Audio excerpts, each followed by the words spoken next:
y estamos en el canal 21 de Tigo TV, Educanal, canal 27 Copaco IPTV, y en BM Online, www.brunomasi.com.py. Ahí tienen que apuntar ustedes y tener desde el celular el canal y la radio, y ustedes siguen las informaciones, los temas musicales y las entrevistas.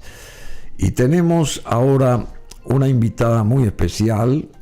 Es una señora con un refinamiento así, se la ve muy refinada, con mucha capacidad, por supuesto. También Rosalía González Flores, ella es la directora de Bienestar y Reinserción Social del Ministerio de Justicia, pero antes estuvo 15 años en el Poder Judicial y los últimos 7 como magistrada, jueza penal o juez penal en delitos económicos. Así que conoce del derecho y del revés el mundo judicial, y también ahora, como hizo tan buen trabajo en 15 años ahí en el Poder Judicial, la convocaron para que forme parte del Ministerio de Justicia, en este caso como directora de Bienestar y Reinserción Social, porque el tema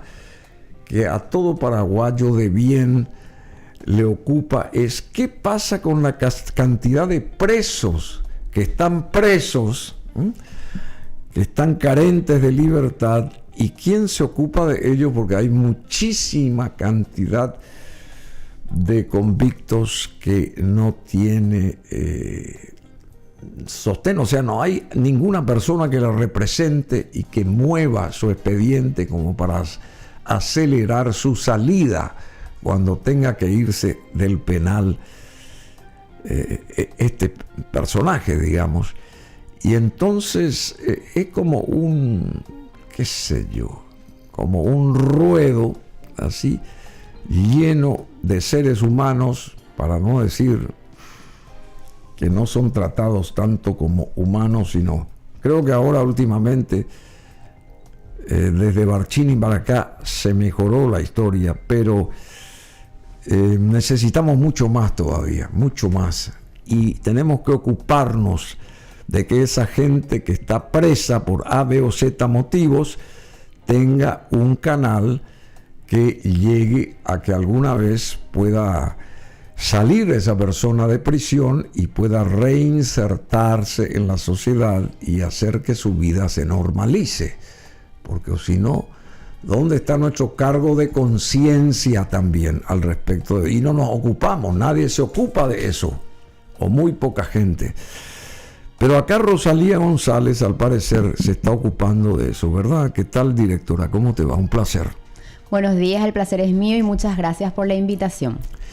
Bueno, ¿cómo estamos? Ya di qué sé yo, una introducción más o menos desordenada, pero es lo que siento yo a la distancia, ¿verdad? ¿Cómo está realmente esa situación de la gente presa que no tiene, qué sé yo, nadie que prospere respecto a su caso personal, y está ahí esperando que alguna vez alguien se ocupe de ese pobre individuo que está ahí, ¿verdad? Y vienen los familiares que viven lejos y traen de repente algo, algún avío y qué sé yo, y eso se repite,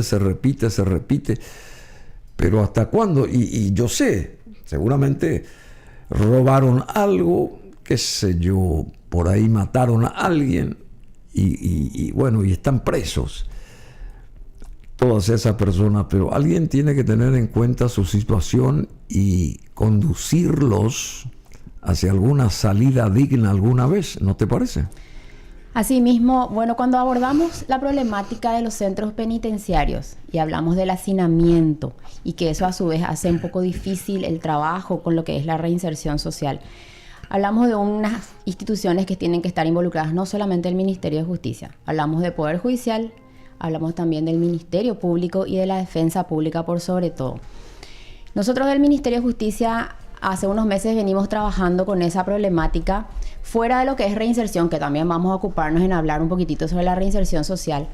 Tenemos, por el momento, hace unos días firmamos un acuerdo con la Corte Suprema de Justicia para trabajar con estas personas que son procesadas, porque sabemos que el marco o ese porcentaje entre procesados y condenados siempre está entre el 30 y el 70%. Hoy en día, perdón, sí, a procesados y condenados. ¿Y cuál es la diferencia exacta allí? Procesados son todas aquellas personas que ingresan con medidas cautelares de prisión preventiva y que todavía sus causas no se definen. Claro, es decir, eso. sus causas están o en garantías o en sentencia esperando un juicio oral, pero que todavía no pasan a tener una condena, una sentencia firme de medida privativa de libertad, que eso implique quedarse ya por unos años o un tiempo específico dentro del sistema carcelario. ¿Y cuántos años más o menos? Dependiendo de la condena, por supuesto, ahora. Ahí depende ya de la decisión del juez penal, ya sea garantías o un tribunal de sentencia que lo condene. Esa diferencia es importante y es significativa para nosotros, Ministerio de Justicia. ¿Por qué? Porque si bien hablamos de reinserción y que tenemos que hacer que estas personas se ocupen, ya sea estudiando, trabajando, adquiriendo conocimientos, y cuando nosotros hablamos de tratamiento de estas personas, hablamos de un tratamiento integral que no solamente va desde capacitar y trabajar, sino que también debemos de ocuparnos de la parte espiritual y de la parte también psicológica. O sea, todo es parte de un tratamiento integral para que esta persona, una vez que salga a la sociedad, esté lista para estar y no volver a reincidir. Pero la obligación del Ministerio de Justicia por ley es de trabajar con las personas que ya cuentan con una condena.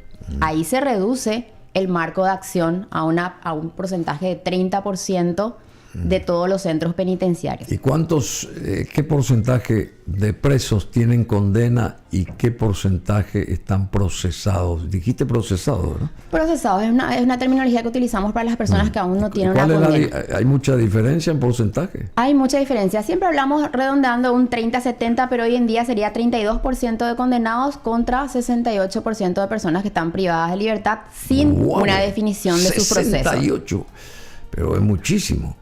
Es muchísimo, es alto. ¿Y qué es lo que pasa? Que estas personas, no solamente el tema de la ley que nos obliga a nosotros a trabajar con los condenados, que son los que sí ya tienen que hacer un trabajo, un proceso para reintegrarse a la sociedad una vez que salgan en libertad, sino que las personas que están procesadas no están con una mentalidad de querer hacer una actividad dentro del penal.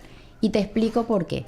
Estas personas todo el tiempo están con esa promesa de salir en libertad con una revisión, que es la revisión de la medida cautelar, y que puedan tener medidas ambulatorias, que es la terminología que se utiliza, o de repente un arresto domiciliario, pero que salgan a esperar la finalización de sus procesos en libertad.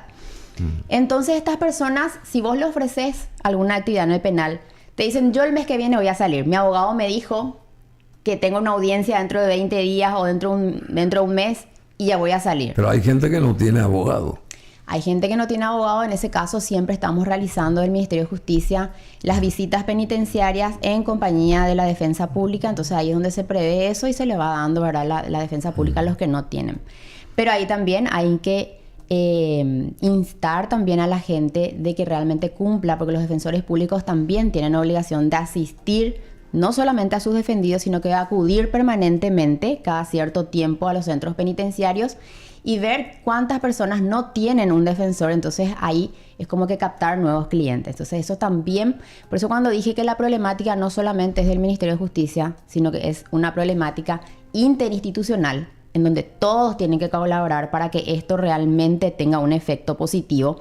Y dentro de eso también está la defensa pública en su rol de acudir los defensores públicos en forma permanente a todos los centros penitenciarios y ver quiénes no están con un abogado, quiénes no están siendo asistidos, y no solamente quedarse con esos clientes que los familiares son los que van a buscar ayuda de repente, se le hace firmar el poder general, sino que es ir y atender realmente la situación. Generalmente cuando nosotros hacemos otras visitas en los centros, justamente es uno de las mayores quejas que recibimos, es la falta de atención en cuanto a lo que sería la defensa. Y nosotros siempre estamos tratando de conectar y asistirles, de anotar los nombres, pasar eso para que estas personas puedan ser atendidas. Entonces es un trabajo que debe ser atendido entre todas las instituciones. Y cuando hablamos de reinserción, pasando un poquitito esa problemática grande de la cantidad de personas que están sin definición de sus causas, por las cuales incluso dentro de ese porcentaje grande de 68% es donde están todas estas personas que son reincidentes. ¿Por qué? Porque ellos son los que adquieren, entran como delincuentes primarios, obtienen una medida sustitutiva a la prisión preventiva, salen unos meses en libertad, cometen un nuevo hecho punible, ingresan como reincidentes. Ahí se complica mucho más la situación porque ya no tienen una sola causa, sino que generan 2, 3, incluso muchas más causas, y esas entre ellas son un obstáculo procesal. Cuando adquieren una condena, tienen todavía otro proceso. O a veces entran también en un estado de rebeldía, que es también una situación de las que estamos abordando desde el Ministerio de Justicia. Hay personas que de repente tienen una condena, cumplieron con su condena. Vamos a poner un ejemplo, 5 años. Cumplen con su condena, hacen un proceso de reinserción, trabajaron, estudiaron. Van a salir, pero cuando van a salir ya tienen su orden de libertad. ¿Qué pasa? Ahí salta en antecedentes que tenía otra causa que generó en algún momento que las personas, o sea, la gente del Poder Judicial, tanto la Defensoría o como la Fiscalía, no se percató que estaba recluido. Entonces, no puede abandonar el recinto penitenciario. ¿Por qué? Porque tenía otra causa con una orden de captura. Y comienza de vuelta. Comienza de vuelta. Hay muchísimas personas que están con esa situación. Justamente hay un departamento que es el de Oficina de Seguimiento Procesal, que en este momento se está encargando de eso. Hace unos días la Corte dio una orden de trabajar desde la Oficina Técnica Penal de la Sala Penal para abordar estos casos. El día el Ministerio de Justicia le pasó la lista al Poder Judicial. Sí. ¿Qué cantidad de detenidos, de presos, de convictos hay en el país en línea genérica? Creo que son 20 cárceles, ¿verdad? Algo así. Tenemos 18 centros penitenciarios más de adultos, más los 3 nuevos, que es el de Minga Guazú y el de los 2 lotes que le llamamos lote 1 y 2. Uno es Martín Mendoza en Emboscada, de las cuales 2 son las que ya están en funcionamiento parcial. Martín Mendoza, tenemos la cárcel ahí, la parte habilitada es el módulo de máxima seguridad. Y la regional de Minga Guazú, tenemos habilitado un módulo también en forma parcial que se habilitó hace un mes aproximadamente. ¿Y qué cantidad de gente está, digamos, sin condena? No sin condena. ¿Qué cantidad de presos tiene el Estado, el gobierno paraguayo? Aproximadamente 19.000 personas se encuentran privadas de su libertad, entre procesados y condenados. Son muchísimos, sí. ¿Y cómo se puede depurar eso? ¿Cómo se puede...? Yo sé que eso es fácil seguramente de decir, porque esa gente, si no está bien formateada, si no está bien conducida, va a volver a caer en el mismo vicio, digamos, y eso puede ser hasta mayor, puede tener un efecto más negativo inclusive después.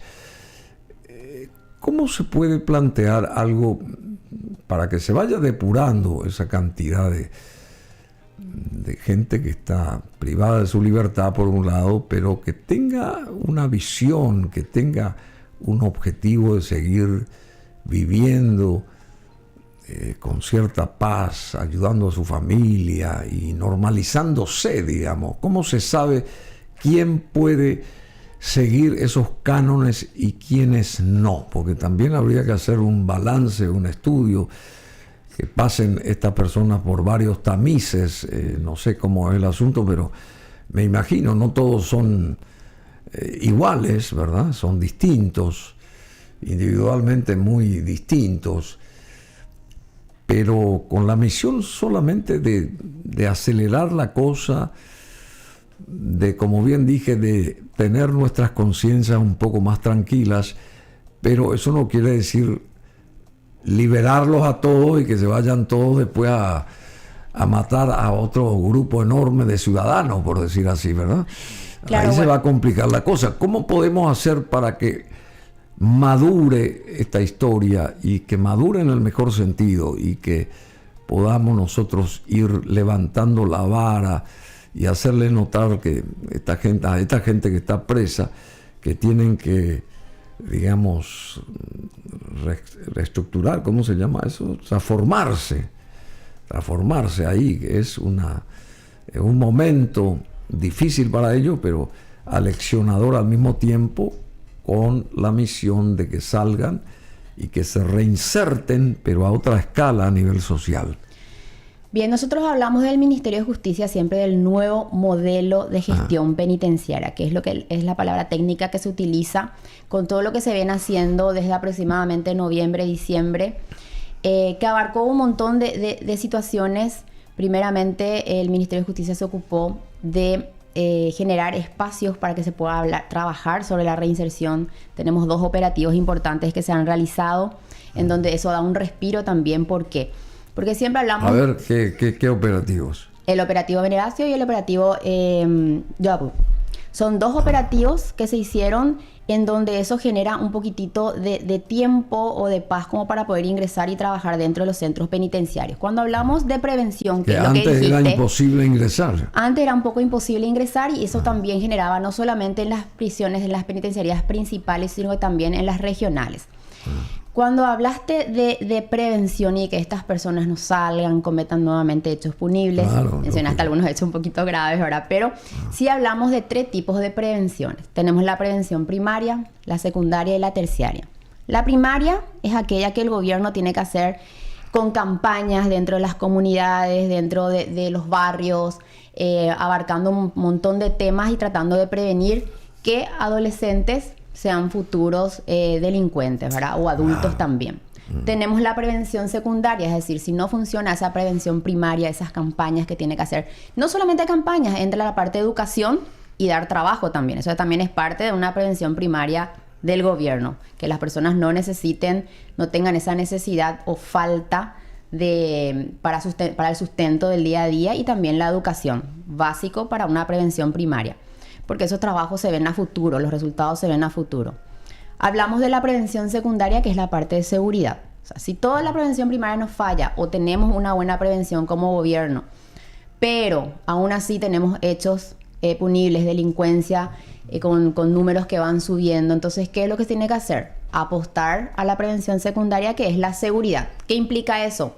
Fortalecer con mayor cantidad de personal policial, cuidado con cámaras de seguridad en las calles, que lo que hace es que una persona, si tiene de repente la idea de cometer un hecho punible, ve que en la esquina hay un policía, en la otra esquina hay otro guardia, ahí tenemos cámaras, entonces va a desistir, hace que esa persona desista de cometer un hecho punible. Supuestamente. Ayuda bastante en realidad la prevención secundaria, pero si todo eso falla, estas personas igual cometen un hecho punible, van recluidas a un centro penitenciario. Ahí el gobierno tiene que trabajar con la prevención terciaria. ¿Y cuál es la prevención terciaria? Justamente tratar de que estas personas, una vez que salgan en libertad, no vuelvan a reincidir. Tratar de devolver ciudadanos sanos. Sí, pero hay muchas cosas, no sé si ustedes tienen en cuenta o no, querida doctora. Vos sos abogada. Sí, doctora en Derecho. Doctora en Derecho Rosalía González, directora de Bienestar y Reinserción Social del Ministerio de Justicia. Por ejemplo, los celulares. Porque uno se tiene que poner en el lugar de esa gente que está ahí sin hacer nada. ¿Cuántas horas sin hacer nada? ¿Y qué le pasa por la cabeza a esa gente? Pero fíjate si esa gente está siendo enseñada dentro del rubro de carpintería, dentro del rubro de metalúrgica, por decir algo, dentro del rubro de, qué sé yo, de cuestiones así, de, ¿cómo se llama?, de guampas, de termos, de ese tipo de cosas, con el cuero o lo que sea, elementos así fundamentales. Bordados también, porque están los varones que bordan bien y que pueden hacer frazadas o esto y lo otro. O sea, tienen la mente ocupada. Pero para eso también hay que sacarles los celulares, porque los celulares, ellos pueden estar ahí supuestamente privados de libertad, pero se comunican con el mundo. Y el mundo les dice, che, salí por allá, vamos a robar, tenemos tal cosa, vamos a traficar esto y lo otro. ¿Y cómo ustedes controlan eso? Es imposible de controlar eso. Si es que no rescatan los celulares de esta gente que está presa. porque así, su nombre lo dice, está presa y no tiene que tener ese contacto en ese aspecto, ¿verdad?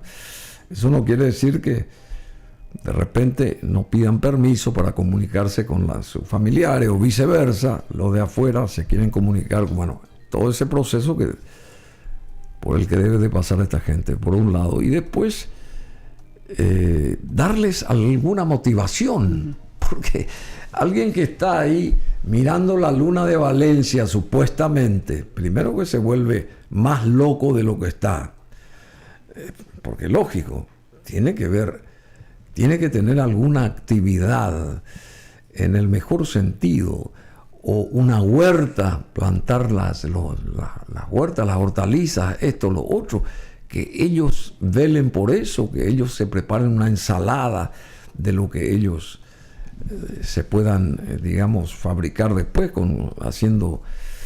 trabajando con la tierra o lo que sea, ¿verdad? Tiene que haber un sistema, porque yo sé que en el mundo existe eso, en otras cárceles también existen eso, ¿no? Que están ahí, están las de máxima seguridad donde no hacen nada, están encerrados, salen una hora por día. Pero nosotros, si pretendemos la reinserción social, necesitamos darles o sea, que pasen estos señores por una suerte de tamiz y se los vaya rescatando y también limpiando su mente, porque o si no van a volver a caer en lo mismo y va a ser peor, me parece. Bien, con relación a los puntos que estás tocando, nosotros hoy en día tenemos la gente que estudia en educación escolar básica y educación escolar media. Tenemos más de 2.500 personas inscriptas entre varones, mujeres y adolescentes que están actualmente estudiando. Tenemos también estudios universitarios dentro de los penales. De esos 20.000 que están presos. De los 19.000. Esa es la cantidad que está inscripta hoy en día. Estamos trabajando para que haya mayor incentivo para la educación, porque las personas que están ahí no están incentivadas a estudiar. Es lo que te estaba explicando, que en su mente siempre está el hecho de querer salir en libertad y no quedarse. Cuando una persona está condenada es cuando que bajan los decibeles y dicen, bueno, tengo que hacer alguna actividad aquí adentro, y es mucho más fácil captar a estas personas. Ese es el porcentaje. ¿Es un porcentaje bajo? Sí. Estamos hablando del 12% de personas que están hoy en día dentro del sistema de educación formal. Pero aparte tenemos también la educación universitaria, que tenemos en 2 instituciones. Tenemos en la Unidad Industrial Esperanza, tenemos ahí una universidad con 2 carreras, la de Derecho y la de Ciencias Económicas. Y tenemos también otra carrera en la regional de Encarnación. Universidades privadas que están apostando también con becas, y estas personas están estudiando también carreras universitarias. Por otro lado, cuando hablamos de la parte laboral, tenemos varias empresas privadas que están ingresando desde este año en los centros penitenciarios. Tenemos en Juana María de Lara, que es la penitenciaría de mujeres de Ciudad del Este, tenemos la empresa Megaplásticos, que está empleando a muchísimas mujeres, a casi todas las mujeres que están privadas de libertad ahí. Y en este septiembre justamente va a cumplir 1 año de que la empresa está ahí trabajando, produciendo batas hospitalarias y otros insumos médicos. Esta misma empresa estuvimos hace 1 semana y media visitando Mingaguazú, porque se va a trasladar también a dar mano de obra a las personas que están en Mingaguazú dentro de lo que es el nuevo modelo de gestión, donde es ociosidad cero.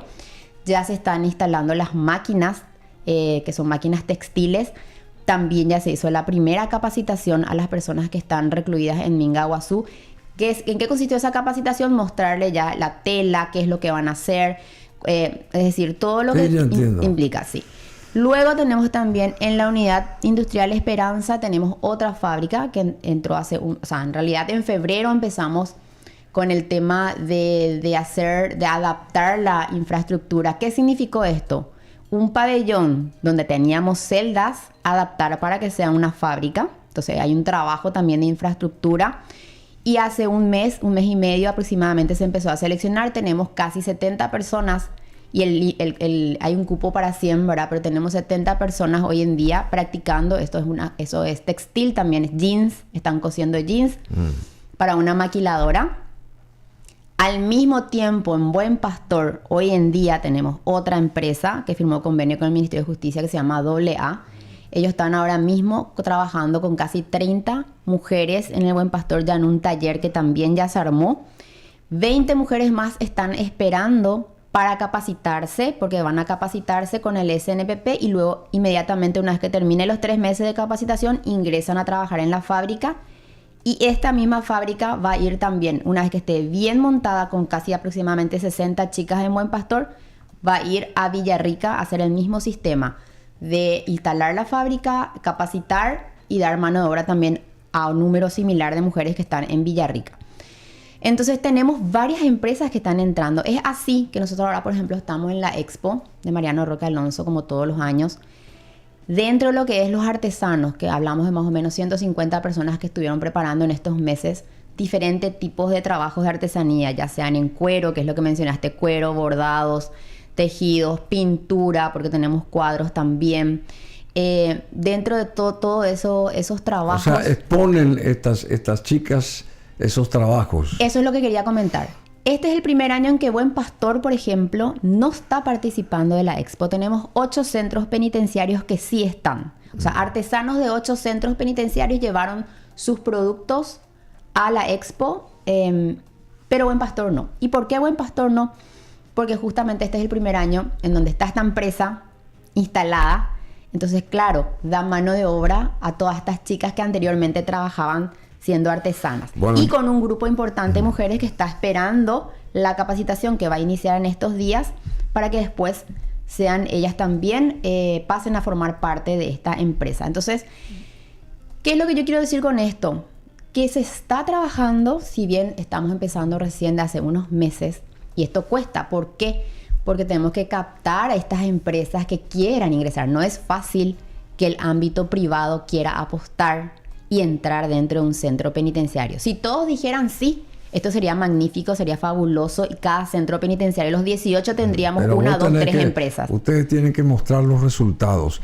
Yo acompañé a esta fundación Princesa Diana con la señora Medi Hiver a la cabeza, y acá nuestro equipo, nuestro centro de comunicación hizo un montón de materiales, y se notaba el esfuerzo que hacía esta gente para también tocar las fibras íntimas de esas reclusas, y las hacían trabajar y enseñar a les enseñaban a esas chicas, que eran fabulosas como en cuanto a su resultado profesional después, y en cuanto a los productos que surgían de ahí, ¿verdad? Y eso mismo hay que hacer otra vez, una marca país, una marca que surja de un centro de detención de mujeres, digamos, donde se vea la impronta de estas chicas, o sea, el talento que tienen estas chicas, porque eso yo creo que va a hacer de que se las considere para su reinserción social después, y ellas mismas van a estar motivadas para hacer eso cuando consigan la libertad, etcétera, etcétera, por un lado. Y por otro lado, exteriorizar eso como parte del trabajo de gente que está carente de libertad, pero que está siendo enseñada para una vez que ellas puedan salir, poder trabajar libremente, ¿verdad? Yo creo que eso va a quedar a favor, ¿cómo se llama? Va a tener un impacto positivo a favor del Ministerio de Justicia y a favor del Paraguay en general, ¿verdad? No que estén ahí sin hacer nada, tanto mujeres como varones, y no haya resultado alguno, ¿verdad? Porque se sueña con la reinserción, pero la reinserción depende de todo ese sistema interno para que mejore el ser humano ahí, para que se perfeccione, que esto, que lo otro, que logre conocer oficios. Eso que vos decías también, ¿verdad? Bueno, no sé, a mí a la distancia se me ocurre que hay que trabajar en ese aspecto. Bien, con relación a lo que estás mencionando, conozco el trabajo de la Fundación Princesa Diana a la que te referís. Ellos estuvieron unos años en Buen Pastor antes de la pandemia.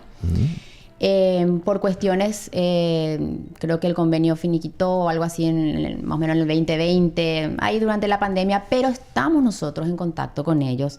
Volvimos a tomar contacto, tuvimos ya 2 reuniones puntuales con ellos y estamos en tratativas para que ellos vuelvan a ingresar en el Buen Pastor con los planes que tenían. Por otro lado, cuando hablamos de personas ya fuera del sistema penitenciario, hace unos días tuvimos 2 experiencias, cuando hablamos de mujeres específicamente, con 2 chicas, una salió del Buen Pastor hace aproximadamente 2 meses y otra que salió de Juana María de Lara hace cuestión de 2 semanas aproximadamente, y las mismas ingresaron a trabajar en estas empresas que están apostando a trabajar con nosotros. Es decir, hoy en día podemos decir que tenemos 2 experiencias positivas. Estuvimos publicitando justamente en las redes sociales del Ministerio de Justicia, la última de las mujeres, Laura se llama, que ella entró a trabajar en la fábrica de megaplásticos. Salió inmediatamente y ya está trabajando, está inserta en el ámbito laboral. Es decir, ella aprendió, sus capacitaciones fueron dentro del sistema penitenciario y afuera está trabajando ya con total normalidad en su profesión, que es costurera hoy en día. Pero también al mismo tiempo recuerdo nomás que hace unos minutos consultaste también con el tema de cultivos. Estamos trabajando con un técnico agropecuario que está ahora en la dirección de reinserción y empezamos a trabajar con una de las granjas, que es la granja Copajú, que está detrás de Tacumbú.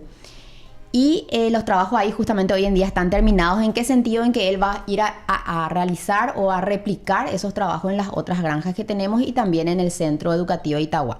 ¿Qué es lo que se hizo ahí? Si vemos y rebuscamos entre las noticias, aproximadamente desde diciembre empezamos con los cursos de cultivo por hidroponía, que es un sistema de cultivo muy innovador. Del agua, sí. Sí, entonces se montaron todos esos. Ellos, las personas privadas de libertad, aprendieron a montar esa estructura. No es que se le montó y que ellos después no.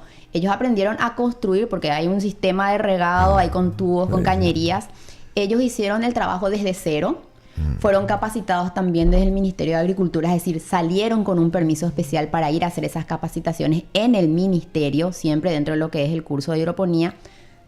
Tienen sus certificados, hicieron su primera cosecha, que fue también muy publicitada. Y hoy en día, no solamente, y luego empezaron también con otros tipos de cultivo tradicional, ¿verdad? Hoy en día, la semana pasada, justamente el lunes o martes de la semana pasada, nos tocó ya compartir esos frutos de ese trabajo, no solamente para la venta, que es para mantener el sistema ahí adentro, sino que también ya se hizo la primera donación y justamente fueron a Pequeño Cotolengo y donaron un montón de verduras. ¿Por qué? Porque a ellos se les está enseñando también esa capacidad de dar, no solamente de recibir. Qué bien está. Entonces ellos también ya están saliendo y fueron a hacer su pequeña donación, porque una persona que está en libertad no solamente tiene que producir para sí mismo, sino que tiene que colaborar con la sociedad, ¿verdad? Bueno, que es algo muy importante que se le está enseñando. Y colaborar con la sociedad, por ejemplo, y nosotros podemos colaborar con esa gente que está carente de libertad, o sea, que está presa, que no puede estar libre porque está ahora pasando por un momento especial. La música, por ejemplo, enseñarles música, enseñarles escritura, digamos, que alguien escriba poemas, que alguien piense en, qué sé yo, los pajaritos de colores y escriba algo, literatura, ese tipo de cosas. Eso es fabuloso que se les pueda enseñar también a ellos. Por ahí sale un escritor notable de esos que están ahí encerrados, que no tienen posibilidad de hacer nada. ¿Qué pasa si se les enseña algo y ellos van utilizando el abecedario, digamos, o sea, uniendo palabras, crean toda una fábulas o cosas así, o poesía o lo que sea, escritura o lo que sea. Te cuento que libros que puedan escribir también. En el mes de abril me gusta lo que me estás diciendo ahora, lo que me estás consultando, porque estamos tratando de abarcar todos los aspectos para que una persona, un ser humano, pueda realmente ocupar su tiempo en cosas útiles. Con relación a la lectura, en el mes de abril, por el Día Internacional del Libro, estuvimos haciendo un concurso que duró un mes, en donde abrimos, en realidad, la convocatoria fue en todos los centros penitenciarios, participaron 5 centros, en donde estas personas se inscribieron, las personas privadas de libertad se inscribían, tenían que elegir un texto, un libro, tenían un mes de tiempo para leer este libro y hacer un ensayo literario. Ahí voy. Tuvimos artistas nacionales que estuvieron de jurado de alto nivel, actrices, personas muy importantes en el ámbito cultural del país. Y eso que dijiste también, actrices, ¿por qué no se les enseña teatro? Vamos a llegar a la parte de teatro. Primero quiero terminar con la parte de literatura. Ellos estuvieron entonces en este concurso, recibieron premios que recibimos, que eran todos libros, recibimos del Fondec. Todo lo que eran premios, primer premio tenían 3 libros, el segundo premio 2 libros, así, pero en realidad todos los participantes recibieron su certificado, todos estaban felices porque tenían un certificado de participación en un concurso literario que nunca antes se hizo dentro de los centros penitenciarios y tuvieron esa oportunidad de exponer sus ideas en un concurso ante toda la presencia, no solamente del jurado que estuvimos trabajando por centro penitenciario, sino también los otros internos que estaban ahí de público. Ahora, fue una experiencia muy maravillosa, nueva, innovadora y que a ellos les gustó. ¿Y eso qué implicó? Que un mes ellos estuvieron leyendo un libro, atentos a eso y concentrados en eso para poder hacer su ensayo. El ensayo lo hicieron a mano. Algunos te cuento que era así, nos caía como sorpresa, ¿verdad? Que algunos de memoria hacían la exposición luego de sus trabajos, otros leían, no importa, todos procuraron y ahí se mostró la destreza de algunos en el ámbito literario. Tenemos una persona que acaba de salir de libertad que está escribiendo un libro, no quiero decir el nombre porque el Ministerio de Justicia lo va a apoyar y en 2 meses más vamos a tener el lanzamiento de un libro, también el Fondec que nos está apoyando en ese lado, en ese contexto de la parte literaria. Con relación al teatro, las mujeres de Buen Pastor fueron las primeras que empezaron a dar cursos de iniciación de teatro. En este contexto nos ayuda la dirección de la Municipalidad de Asunción. Tenemos un convenio con la Dirección Cultural. Ellos nos dieron desde febrero, más o menos empezaron 3 meses, hicieron de teatro, iniciación de teatro. Eso tuvo también una certificación y terminó con una puesta de escena en Semana Santa, que se realizó en la Unidad Penitenciaria Industrial de Varones, pero que las mujeres pudieron acudir ahí. Se hizo una cena, una obra teatral. Esa fue la culminación del primer módulo, digamos. Ahora, más o menos en septiembre, van a iniciar el segundo módulo de 3 meses de teatro. Tenemos un espacio cultural que se creó en Buen Pastor que nunca antes se tuvo. Eso implicó también buscar un lugar, tocar la infraestructura.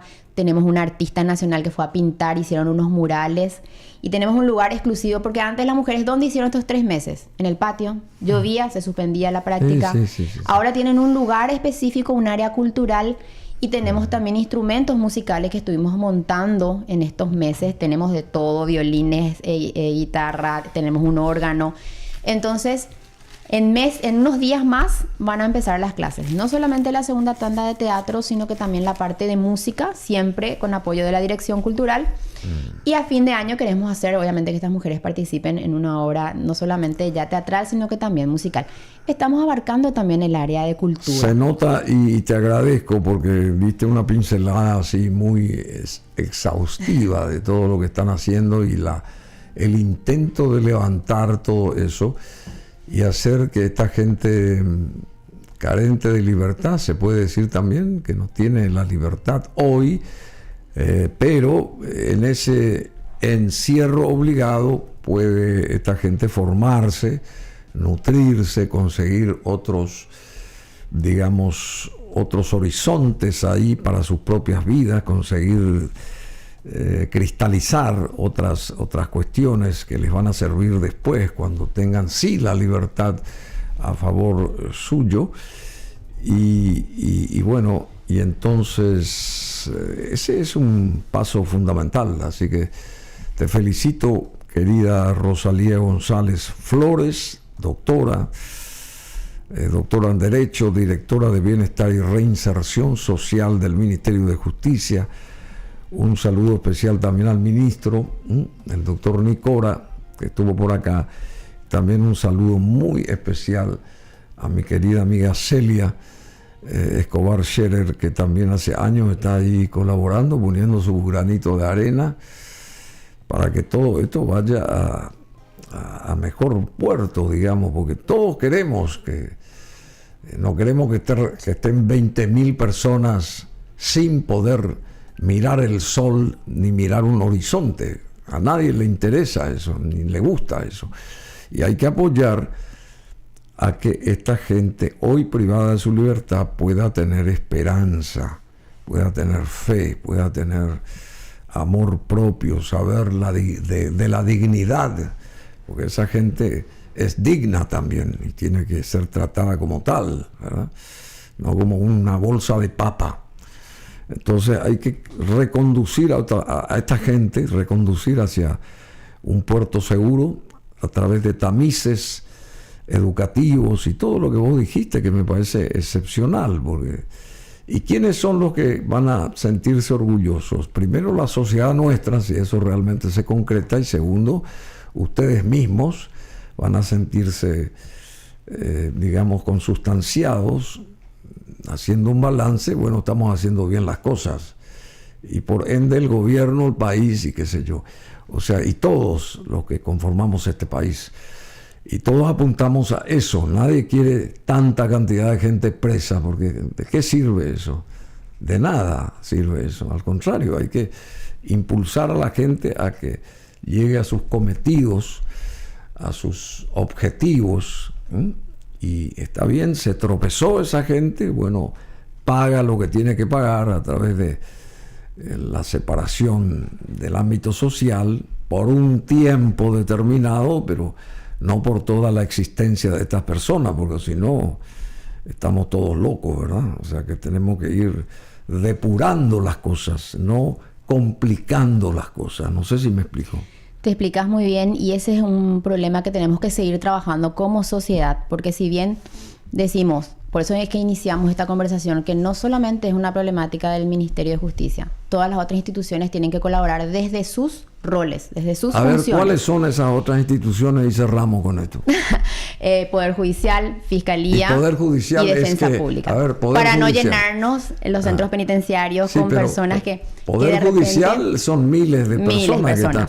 Pero, digamos, sí. ¿Qué laboratorio, qué oficina del Poder Judicial específicamente tiene que encargarse de esto?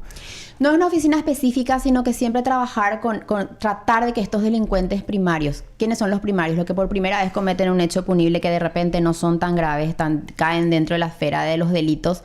Entonces tratar un poquitito de que estas personas no ingresen al centro penitenciario, porque ahí es donde puede ocurrir dos cosas. Pueden que estas personas entren dentro de un plan de reinserción. Más. Exactamente. Eso por un lado. Por otro lado, apostar un poquitito más a la sociedad. Me refiero a que estas personas del momento que ingresan ya están con un estigma, y cuando salen siguen con ese estigma. Entonces, tratar un poquito de apostar también, de dar oportunidades, porque hay personas que dentro del sistema hacen un camino perfecto de reinserción. Significa que estudió, terminó el colegio, se capacitó en un oficio, empezó a trabajar adentro, pero luego sale y choca con toda la estructura de ese estigma, porque sale de esa marca que tiene del momento en que sale. Entonces ahí, cuando ya está dentro de la sociedad, tiene dos opciones: mantenerse firme, y ahí es donde entra también toda la parte del trabajo de voluntad, de mantenerse firme, resistir hasta que encuentre un trabajo. O puede chocar contra el rechazo. Y si choca con el rechazo, ¿qué pasa? Va a caer en la reincidencia, porque no va a tener otra vía. Entonces, la reinserción, pero hay que preparar a la sociedad también. Claro, por eso es que hablamos... Con campañas. Señores, abrir un poquitito la mentalidad, porque en otros países no ocurre eso. Estos señores son parientes nuestros, son conciudadanos nuestros. Tienen que saber ustedes que va a llegar un momento que tienen que reinsertarse. Y ustedes, nosotros, ¿cómo los vamos a recibir? Bien a pedradas o mal o lo que sea. Bien, ¿verdad? Queremos darle la mano, el empujoncito, bueno, y genial, y hay que también concienciarse para ello, y eso se hace a través de campañas para que la ciudadanía también esté alerta cuando llegue ese momento, porque si no, ahora si vos decís que son presos, que son asesinos, esto, lo otro, por supuesto que todo el mundo va a rechazarlos, pero si se prepara de ambas partes esa conciliación, llegado el momento, y yo creo que va a ser beneficioso para el país, para toda la sociedad. Esa reinserción, ¿no te parece? A eso es lo que apuntamos justamente, trabajar desde dentro, tratar de un poco hacer que la sociedad se abra más, buscando también la colaboración de estas instituciones privadas, de las empresas, fundaciones, asociaciones, todos los que nos puedan ayudar del ámbito privado es bienvenido, dentro y fuera también del recinto penitenciario. Muchísimas gracias, Rosalía González Flores, directora de Bienestar y Reinserción Social del Ministerio de Justicia.